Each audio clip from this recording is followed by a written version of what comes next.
test has 3 parts. In each part, you'll hear a number of different extracts. At the start of each extract, you'll hear this sound. You'll have time to read the questions before you hear each extract, and you'll hear each extract once only. Complete your answers as you listen. At the end of the test, you'll have 2 minutes to check your answers. Part A. In this part of the test, you'll hear 2 different extracts. In each extract, a health professional is talking to a patient. For questions 1 to 24, complete the notes with the information you hear. Now look at the notes for extract 1.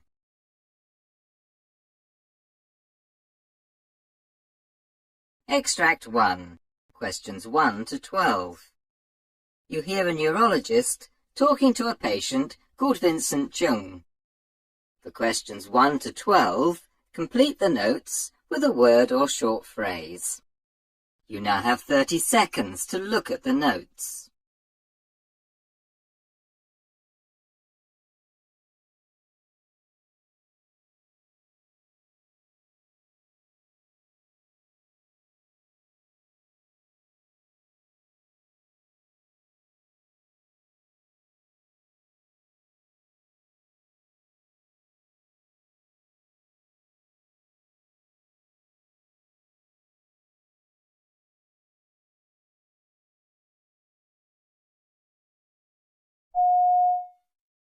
Now, Vincent, I've got your referral notes from your GP, but I wonder if you could tell me in your own words how this all started, what treatment you've had, how that's gone, and anything else you think I should know. Thank you, Doctor. Yes, well, it all started about 3 months ago. I was just washing one morning, and everything was completely normal, when suddenly I felt a pain go right across my face, for no apparent reason. Then, after that, the attacks came quite often. If I had to describe it, I'd say it's like a searing pain, and it usually hits the right side of my face. Like I said, it goes right across it, but it's my cheek, teeth, and my jaw that seem to take the brunt of it. It's a horrible feeling, too. It feels like an electric shock. I have to say, it leaves me feeling quite shaken. And have you noticed any patterns or triggers? Is there anything that seems to bring this on? Well, like I told you, the first time it happened, I was washing my face, but now I notice that brushing my teeth and shaving also bring it on. It seems to be anything to do with touching my face. I mean, even the wind can cause a sudden attack of pain. And also just using my face or mouth can bring one on too, so I mean, like, just eating and drinking can cause one, or smiling at something suddenly, or for a long time. Basically, anything fun, pleasurable, or necessary seems to cause me horrendous pain. And do you think that the condition's developed or changed in any way since your first attack? Oh, they're definitely happening more often. And not only that, it feels like they're affecting my whole face. At the beginning, the attacks probably only lasted about, 30 seconds or so. But nowadays, I find myself dealing with the really painful part of the attack for a few minutes at a time. And it's actually getting severe now. I used to be able to cope with the pain by clenching my fist or talking myself through it or whatever, but I can't now. And I see here that your GP prescribed you some medication. Has that helped at all? Well, I expect you can see on my notes what I'm on. My doctor was reluctant to give me anticonvulsants at first because apparently there are 1 or 2 that can cause serious reactions. Yes. But he found one that carried a very low risk, so I was on that for a time. Anyway, after a while they started to lose their effect, so then he put me on antispasmodics. That's what I'm on now. Mm-hmm. I don't know if it's relevant, but I also take supplements, cod liver oil and vitamin D. Okay. How are the antispasmodics working out for you? Well, I have to admit that when I take them, the pain is a bit more bearable, but they do affect me in other ways. I mean, I'm drowsy all the time. I can hardly keep my eyes open. And just trying to follow a conversation or remember what it is I'm supposed to be doing has become a challenge. It really doesn't take much to make me confused. I mean, it's embarrassing. So, to avoid people thinking I've completely lost it or whatever, I've ended up staying at home a lot of the time. Oh dear. Now that's something I've never done, and I think it's that more than the pain which has led to some very strange mood swings. I mean, that's not really like me, Doctor. I see. Well, from what you've been saying, it sounds like we need to book you in for some tests and explore the possibility.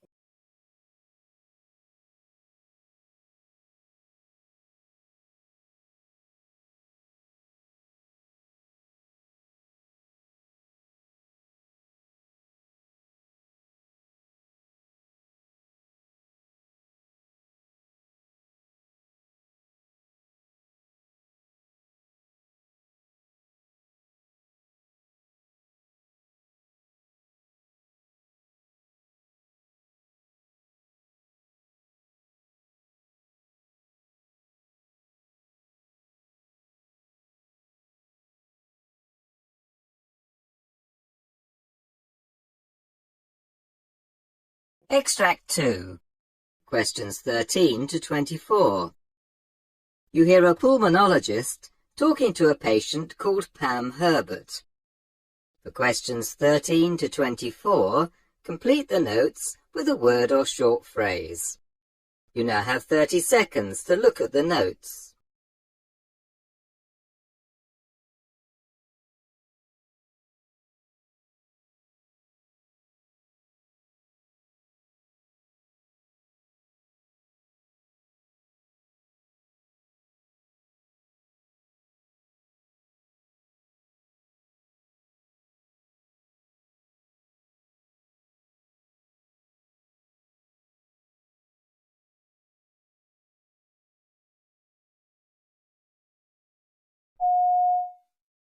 Now, Pam, I see you've been referred to me by your GP, and I've got your notes here, but perhaps we could start by you telling me, in your own words, about the symptoms you've been having, any treatment you've had, how that's gone, and anything else you feel I should know.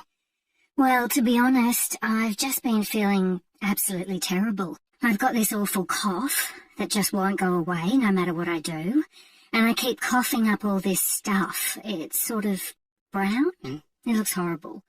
And the cough's much worse at night, so of course that's been interfering with my sleep. So I'm what you would probably call fatigued all the time. I feel like I have to try to get through every day rather than live it. It doesn't help that, weirdly, I'm just not hungry at the moment either. I'm really off my food, and that's led to me losing weight, which is probably a good thing. But it's not helping with my energy levels. Are you otherwise well? I mean, have you noticed any other changes in your health? Well, one quite big thing is that I'm finding it difficult to walk very far. I can manage short distances, but if it's going to take longer than 10 minutes, you can forget it. Okay. And then just a few little aches and pains, but they can be annoying. I've noticed that my rib cage feels really painful when I've been laughing. It's agony. And recently I've been getting this sort of feeling down my right arm. It's like a tingling feeling, I suppose. I can't use my arm at all when it's like that. And how long would you say that all this has been going on? Oh, quite a few months. It all started when I had flu back in January, so about 9 months ago, I suppose. That quickly turned into glandular fever, and I was ill for a good 6 weeks with that. I don't even feel like I've fully recovered now. And then I've had 1 or 2 quite nasty chest infections lately, and they've been difficult to shift. Well, that's certainly something we can look into. I see you're a smoker. How long have you smoked, Pam? Well, in total, I was working this out with my husband the other day, it's about 35 years. I know that sounds bad, but it hasn't been constant. I have quit quite a few times, and it's just that I always go back to it. I've always suffered from insomnia, on and off anyway, and giving up always makes that so bad. It means I can't function properly because I'm so sleep deprived. One of the reasons I'd like to give up cigarettes forever, though, is to get my sense of smell back. You know, that went about 10 years ago. It's amazing how much you miss it. I mean, I didn't realise how much pleasure it gave me. It affects so many different aspects of your life. And as far as current medication is concerned?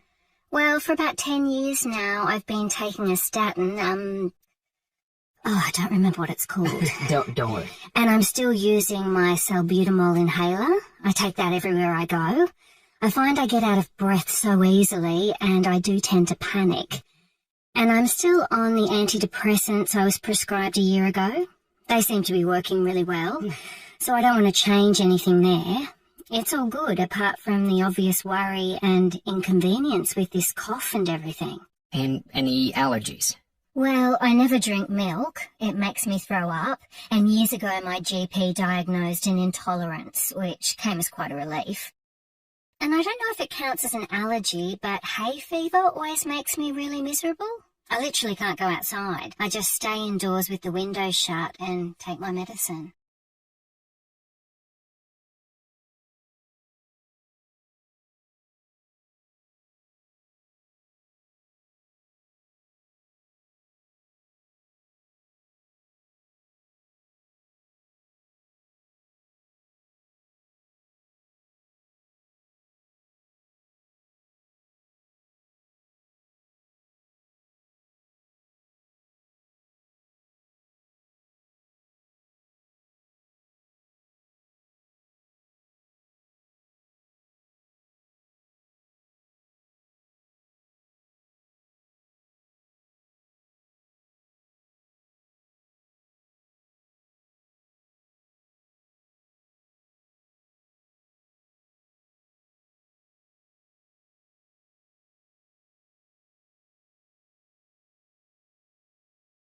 That is the end of Part A. Now look at Part B.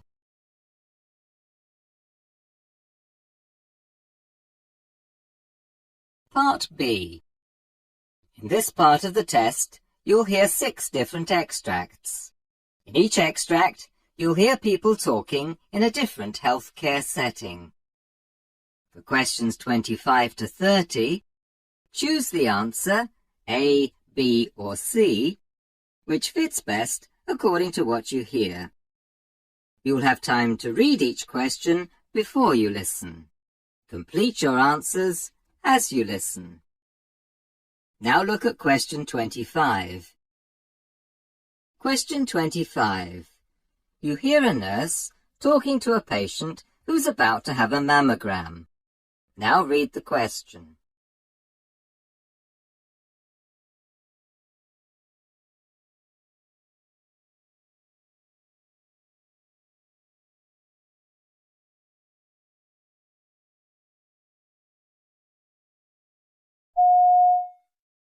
So, have you had a mammogram before? No, I haven't, and I do have a few questions, actually. Like, what about the radiation? Do I need to worry about the dose? Is it likely to be harmful in any way? No, it's very low. In fact, it's similar to the amount you'd receive if you took a long-haul flight. Oh, yes, that reminds me. When will I hear? 'Cause I'm away in New Zealand for a month from next Wednesday, and I'd like to know as soon as possible. It'll take about 2 weeks, but if you're concerned, we can give you a number to call. Oh, thanks. That'll be a real help, actually. Then, for me, the big question is it going to hurt? I've been hearing gruesome stories from friends, and my anxiety levels are going through the roof. Okay, I understand. Perhaps you could tell me exactly what you've heard?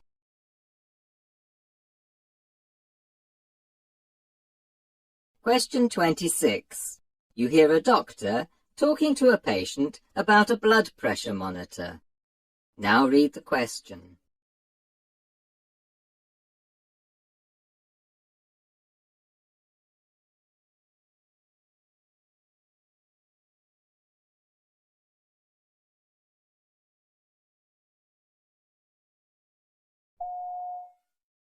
It's like a normal blood pressure monitor, but it's mobile.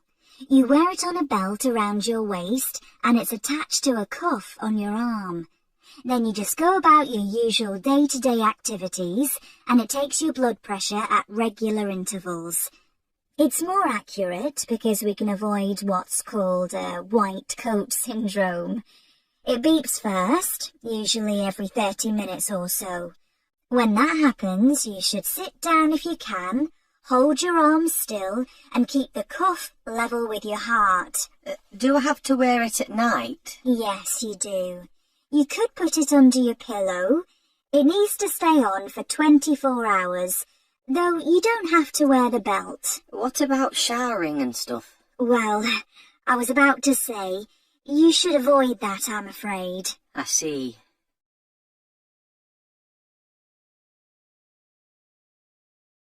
Question 27.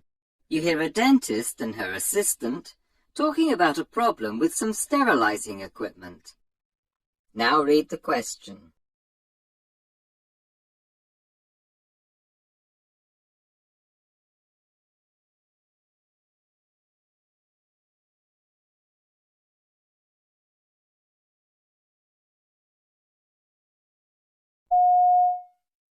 Oh no. It looks like the autoclave is playing up again. The temperature's only 117. That's 4 degrees lower than I set it for. Yeah, I noticed that. Yesterday it was at 119 and I just couldn't get it to go any higher. Shall I have a look in the instruction manual and see if I can sort it out? Well, that might invalidate the warranty. Could you find out whether the one next door's working properly? I expect it's because the hard water around here has caused a build-up of scale, and that's affected its efficiency. Perhaps you could ask reception to get the company to come out as soon as possible. If they can't come tomorrow, we'll have to wait until Wednesday, and make sure everyone knows it's out of order.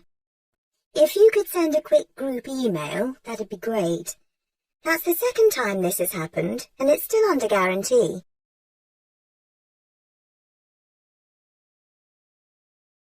Question 28. You hear a GP talking to a patient with hay fever. Now read the question.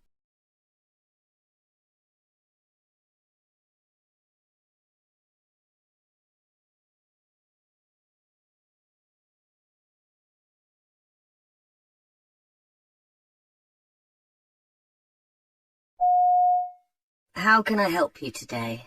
I need something to help me manage my hay fever this summer.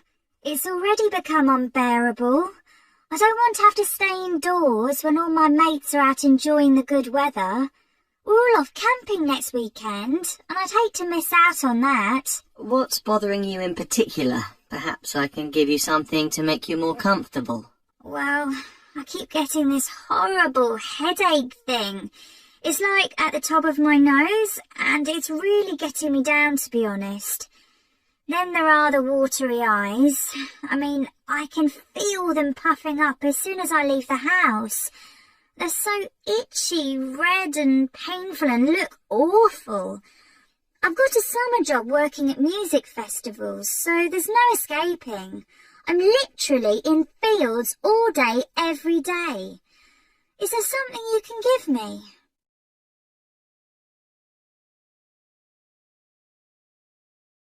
Question 29. You hear two nurses doing a patient handover at the change of shift. Now read the question.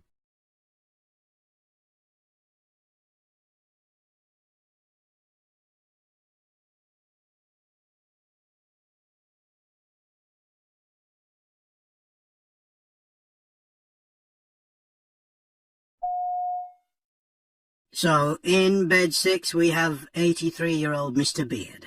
Okay. He was admitted this morning and he's been diagnosed with bacterial pneumonia of the right lung. He's quite poorly at the moment, but stable. He's lactose intolerant, so can you talk to the kitchen and organise something suitable for him? Okay. Otherwise, he has no known allergies. He's been for a chest x-ray, but we're still waiting for the results to come through. We may need to do a CT scan too, but we'll have to wait to see what the x-ray results reveal before we can arrange that. Right. His SATs were at 57, so he's on 2 litres via a nasal cannula, and that's to be reviewed after 2 days, so not until tomorrow morning. Oh, and I forgot to mention, he had a fever of 39.4, so he's also on antibiotics via IV, which he's not very happy about.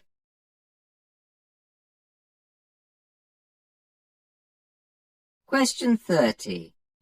You hear a hospital manager briefing newly recruited staff about patient safety. Now read the question.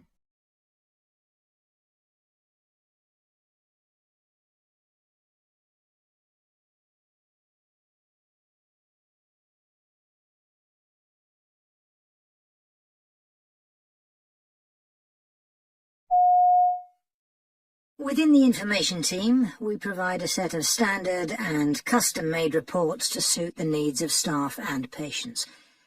Our aim is to provide information into the patient's journey, from their arrival in the emergency department to their discharge from outpatients. One of my responsibilities is to ensure that the information we provide is clear, easy to understand, and straightforward to use, so that we can look at areas of concern, things that are common across departments, and reassure ourselves that we are delivering quality care. When things go wrong, we're able to provide information from the system to enable the staff responsible to review the situation, understand, and learn what needs to be changed to avoid future events.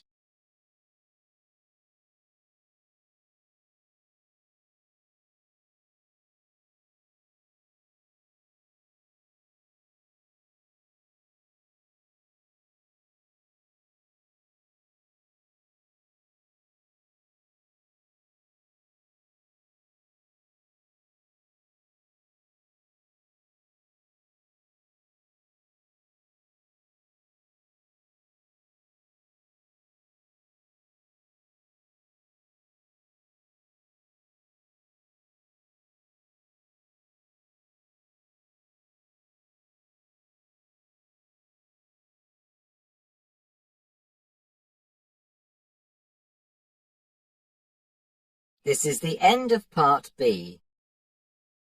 Now look at Part C.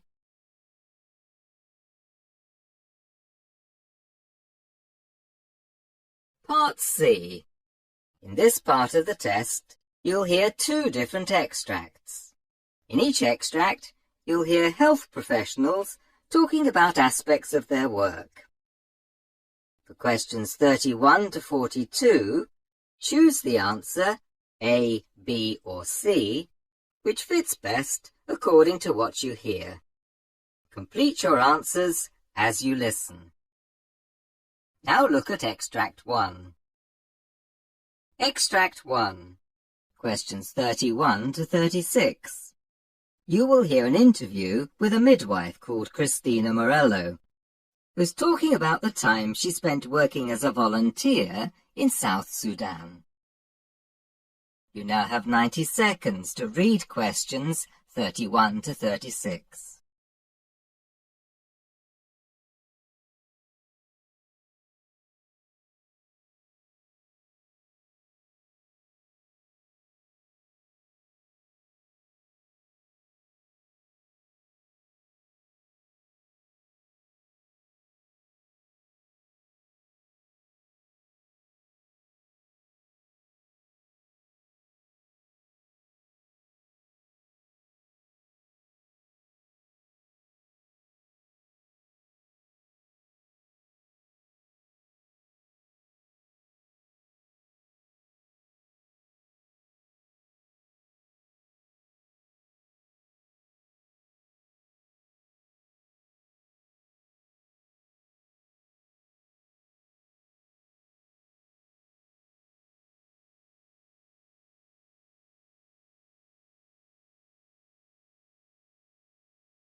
Today we're talking to Christina Morello, who's recently returned from South Sudan, where she was working as a volunteer midwife in a field hospital. Christina, could you tell us why you wanted to go and how you felt? Well, I first arrived at the decision because I was dead set on making a difference to people who had nobody to turn to in desperate times. And, to be honest, from a selfish point of view, I naively thought it would be an adventure. I was just worried that the charities wouldn't need midwives. You always hear about the huge demand for nurses, and my experience lies in delivering babies. My parents, on the other hand, were terrified. They understood the risks better than me and realised that I could be working in very dangerous settings and that I hadn't properly prepared myself. They also warned me about homesickness and being away from my family for so long, something I hadn't really considered until they brought it up. So, was your role in Sudan very different to the one you'd been doing in the UK before you left? Very much so. The role entailed a huge variety of tasks, and they were all demanding in different ways. I helped set up maternity departments and trained local midwives in rural health centres. That was incredibly rewarding. Yeah. Watching my knowledge and expertise being passed on to other midwives, and seeing them help the women in very remote areas who would otherwise have no access to maternity services, felt so satisfying, like I was really making a difference. But what really shocked me was the sheer volume of deliveries I was dealing with. It was astonishing. There seemed to be a never-ending stream, and a lot of them were complicated. I regularly worked 36-hour shifts. You mentioned that a lot of the deliveries were difficult. Could you expand on that for us? Yes. Deliveries that I used to see as complicated back home became almost routine for me. I saw breech deliveries, twins, ectopic pregnancies, eclampsia, preeclampsia, and face presentations on a daily basis. And not only that, but all of these extremely dangerous situations have to be dealt with using very little medication. And you're sharing your kit with a team of people who are also working under extreme pressure. There's a desperate lack of funding for clinical equipment, which is why our work is so important. People don't use contraception, and they have huge families. The more children a mother has, the more complicated the delivery. In South Sudan, up to 13 children isn't uncommon, and that often leads to difficult and dangerous births. Could you tell us about a patient who made a particular impression on you? I remember when one patient, let's call her Margaret, came to the hospital in labour with twins. When we examined her, it became apparent that she needed an urgent caesarean section. This was impossible, as there was already one being performed, and we simply didn't have the staff or equipment to handle two simultaneously, or to do a turnaround in time. Right. We had to work quickly together, overcome any language barriers, and really cooperate with each other to make sure that the necessary equipment was sterilised and available as soon as possible. I think Margaret's case really demonstrates how teamwork is everything out there. Eventually, the babies were both born naturally, safe and well. That was one of the happy endings. It must have been quite a culture shock for you. What was most difficult for you to get used to? I was in what's called a medium-risk placement, which meant that fairly strict rules applied, and that took some getting used to. We weren't allowed to leave the hospital complex after nightfall, which was strange, but not too much of a problem, as I was usually only fit to have dinner and fall into bed anyway.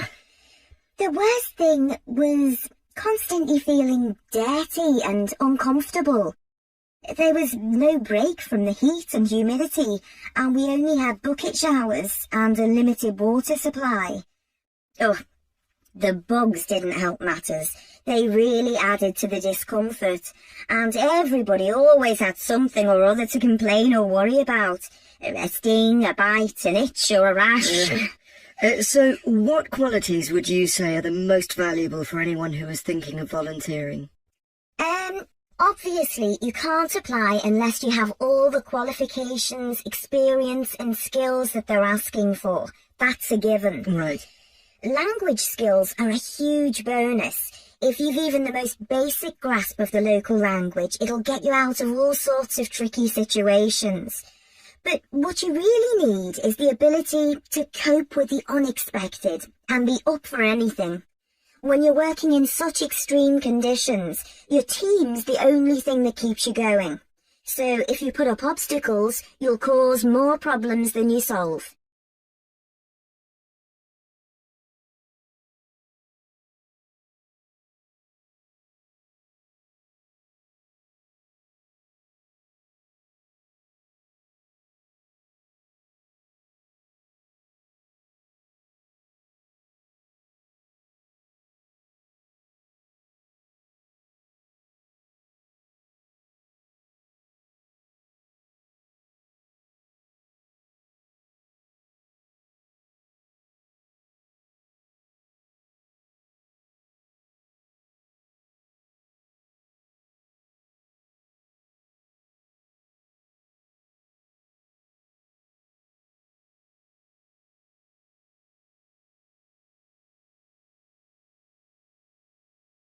Now look at Extract 2.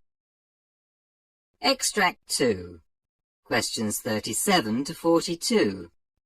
You hear a GP, called Dr. Edward Symes, giving a presentation about how the condition called myalgic encephalomyelitis, ME, affects young people. You now have 90 seconds to read questions 37 to 42.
My name's Dr. Edward Symes, and I've come to talk to you today about a complex illness called myalgic encephalomyelitis, usually referred to as ME, and its effect on teenagers and adolescents.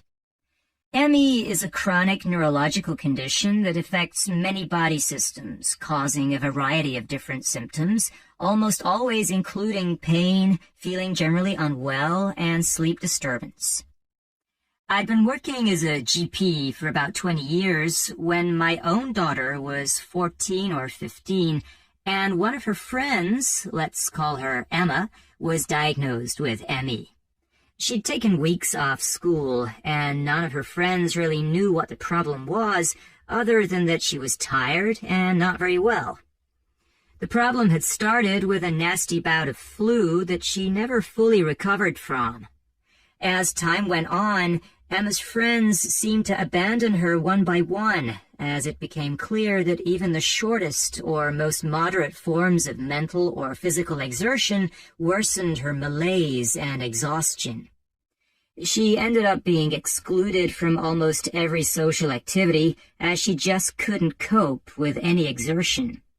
The impact of this on her physical and mental health troubled me, as there seemed to be very little understanding and tolerance for her condition, and she was falling behind academically as well as socially. It was a chance meeting that resulted in me deciding to specialize in ME. One day I bumped into Emma's mom at the local pharmacy, and we ended up talking for almost an hour. She was clearly desperate for someone to talk to. It was having a huge effect on the family. She'd had to give up her job in order to take care of Emma, as her anxiety was made much worse by being at work when her daughter was sick and alone at home. It's well documented that ME is a physical disease, and there's no evidence whatsoever to suggest that it's psychological, but there's so much misinformation, and there's no therapy or cure. Emma's friends had apparently spoken about her skipping school or getting out of things that she didn't want to do. There seemed to be a general feeling that she should toughen up and get on with school life as they had to. As a result, poor Emma's confidence had hit rock bottom. She felt that people saw her as lazy or attention-seeking. That's when I decided to turn my attention to researching the illness. Somebody who's so ill shouldn't have to worry about proving it to everybody. Another extremely unhelpful aspect of the illness is that it's so difficult to diagnose. What we really need is a valid laboratory test we can use. At the moment, we just have to go through the patient's medical history, analyze their symptoms, and try to exclude other illnesses. Sadly, this often means that many young patients suffer the illness for years before they're diagnosed, which is a shame because an earlier diagnosis helps to reduce the impact through support and intervention. Another issue is that ME can be tricky to identify in younger patients, as they don't always report symptoms accurately.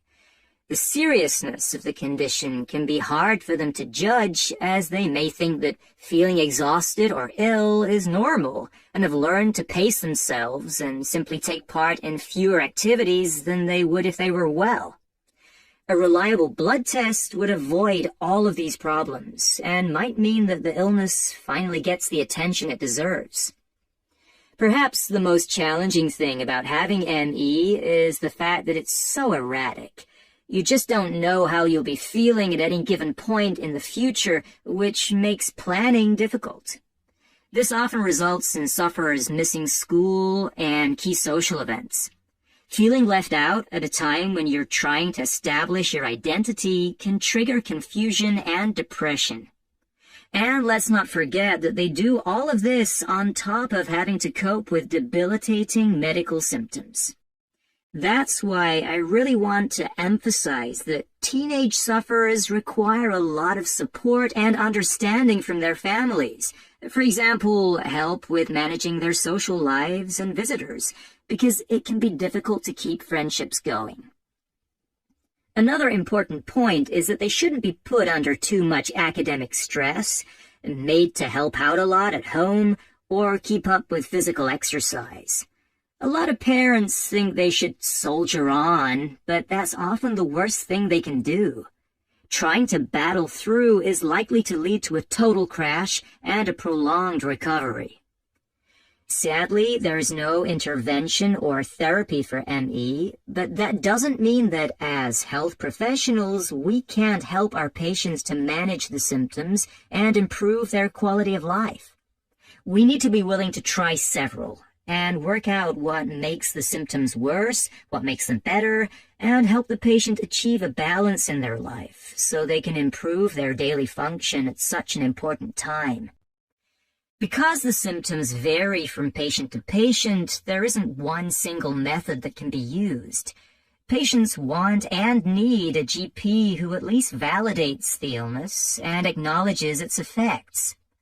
They also appreciate us providing ongoing support and regularly reviewing and monitoring progress. We should be giving appropriate documentation and information to the family and school so that our patients are more likely to be believed. The patients themselves need to be involved in the process and adapt to life with the illness by respecting their physical limits and allowing themselves adequate rest. Before I go, I want to briefly mention one controversial method of treatment that is sometimes prescribed, and that's cognitive behavioral therapy, or CBT. Whilst it's been helpful for some pediatric patients, the effects on teenagers are modest at best. Claims that it can cure the illness are not supported by any follow-up studies. The theory behind it is that the patient is so frightened of the illness that's usually brought on by exercise that it worsens their health. CBT can be used as a way of getting back into exercise. However, the illness cannot be worsened by attitudes, and this theory goes against current understanding of the disease. It has led to patients being blamed for their failure to recover, and even worse, it frequently leads to severe relapses, as it usually insists on some form of exercise. On a final, relatively positive note, I should say that the majority of severely affected adolescents make a full recovery, and most others improve sufficiently to lead near-full lives.